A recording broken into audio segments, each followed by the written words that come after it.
Како што изминува месецот јуни, треба да биде доставен официјален извештај за неидентификуваните воздушни феномени до Конгресот и Сенатот на САД. Многу снимки излегува во последните неколку месеци и години. Пентагон ја призна автентичноста на повеќе од нив. Оваа НЛО ренесанса, кулминација, можеби ќе достигне овој месец, кој ќе биде доставен токму тој извештај до Конгресот и Сенатот на САД, за кој познавачи на ситуацијата тврдат дека веројатно нема наеднаш да открие се што знаат инсайдерите. Голема е веројатноста дека ќе биде побарано и повеќе време за да биде направен поголем извештај, а голема е веројатноста и дека дел од извештајот ќе биде класифициран. Објавувањето на бројни мистериозни слики и снимки во медиумите зачести во последно време, иако беше најавувано дека станува збор за морална обврска на единицата за проучување на неидентификуваните воздушни феномени да достави извештај. Сега се открива и дека тоа било едноставно барање вметнато во закон. Рокот за доставување на извештајот е 6 месеци, а законот е донесен во декември минатата година, што значи дека од прилика до крајот на јуни извештајот треба да биде доставен до Конгресот. Но матна е разликата помеѓу она што се нарекува барање вметнато во закон или барање по закон. Под предпоставка дека извршната власт го исполнува овој важен услов, државата конечно ќе има објективна основа за проценка на валидноста на проблемот и неговите импликации врз националната безбедност. Ова е извонредна и долго очекувана можност. По повод на водното објавување на извештајот изјави Кристофер Мелон, заменик помошник министер за одбрана за разузнавање во администрацијата на Бил Клинтон и Џорџ Буш. Многу војници и припадници на американската војска излегуваат со своите сведоштва за ваквите неидентификувани објекти. Во последните месеци многу пилоти потврдија дека многу често доаѓаат во блиски средби со нив. Поранешниот поручник на морнарицата Рајан Грейвс неодамна во интервју за CBS News изјави дека во текот на 2 години, почнувајќи од 2015-та, гледал секој ден чудни летечки предмети во воздушниот простор на Америка, а за обуката на овој пилот се потрошени милиони долари и тој пилот е обучен да може во многу краток рок и на одредена далечина да ги препознае сите можни летала на планетата Земја, сите земски летала. Тој исто така каже и дека е загрижен. Искрено сум загрижен. Обидете се да разберете, ако станува збор за тактички авиони од друга земја, тогаш тоа е сериозен проблем, рече Грейвс. Но бидејќи овие објекти изгледаат малку поинаку, ние го ставаме проблемот под тепих. Не сакаме да се соочиме со фактот дека тие се таму горе и не гледаат секој ден, рече тој.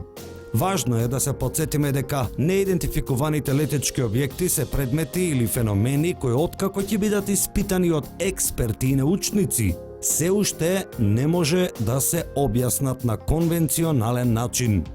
Ова не значи дека ова се автоматски вонземски летала или некои надприродни сили, туку дека во моментов нема научно објаснување за она што се гледа на небото.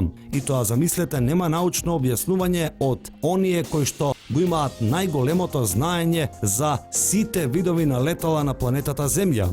И уште нешто во врска со ова. Сите познати уфолози, како Ричард Долан, Линда Молтон Хоу и бројни други кои имаат чести средби со воени инсайдери, тврдат дека во разговорот off the record со нив, сите воени чиновници потврдуваат дека ова не се некакви тајни експериментални летала на војската на САД, или пак не се никакви кинески или руски летала, туку дека се работи за вонземски летала. Но се разбира дека ова јавно никој од нив се уште не може да го каже, а и ние не можеме да потврдиме дека е токму така. Чудни се и потврдите на Пентагон, кој со секоја нова објавена снимка веднаш, дури и само по неколку сати, излегува со официјална потврда дека снимките што се објавуваат се вистински и дека војската ги истражува.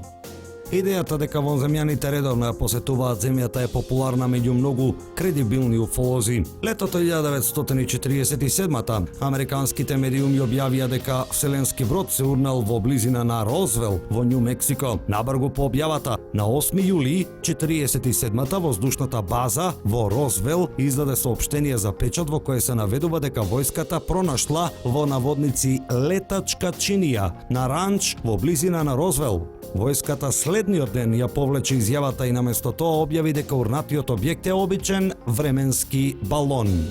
Инцидентот во Розвел, еден од најпознатите, ако не и најпознатиот, се најде во центарот на вниманието на медиумите и кон крајот на 70-тите, кога пензионираниот американски подполковник, вклучен во прикривањето дека се работи за вонземско летало, призна во интервју дека приказната за така наречениот временски балон било прикривање и дека всушност се работело за вселенски брод. Ова го забрза развојот на се покомплексните теории на заговор, во кој растеше бројот на летечки чини што се урнале, како и бројот на вонземјани кои биле пронајдени во нив. Наводно, еден од нив бил чуван и со години во тајна база. На 16 декември 2017, New York Times објави статија напишана од Хелен Купер, Ралф Блументал и Лесли Кин, во која беше обелоденето дека одбраната на САД потроши околу $22,5 милиони на 10-годишна тајна програма наречена Advanced Aerospace Threat Identification Program, која била наменета за проучување на неидентификуваните летечки објекти кои војската сега ги вика не UFOs, туку UAPs. Од тогаш до сега се објавени бројни снимки за кои Пентагон потврди дека се вистински и дека ги истражува. Покрај тоа што Пентагон ја потврди автентичноста на овие снимки и летала, излегоа и неколку поранешни директори на ЦИА, тврдејќи дека треба да се истражуваат, а неодамна и американскиот претседател Барак Обама потврди дека војската и администрацијата ги истражува овие неидентификувани летала. Во последно време и политичарите се вклучија во темата и ја внесуваат во политичкиот мејнстрим. Прво Марко Рубио, а подоцна и други. Неодамна и новиот администратор на НАСА, Бил Нелсон, во интервју за CNN потврди дека тој започна, како што вели, сериозна истрага на неидентификуваните летечки објекти. Дали со објавувањето на овој извештај во Конгресот, темата повеќе нема да се става под тепих и навистина ќе се истражува како што треба, веројатно времето ќе покаже.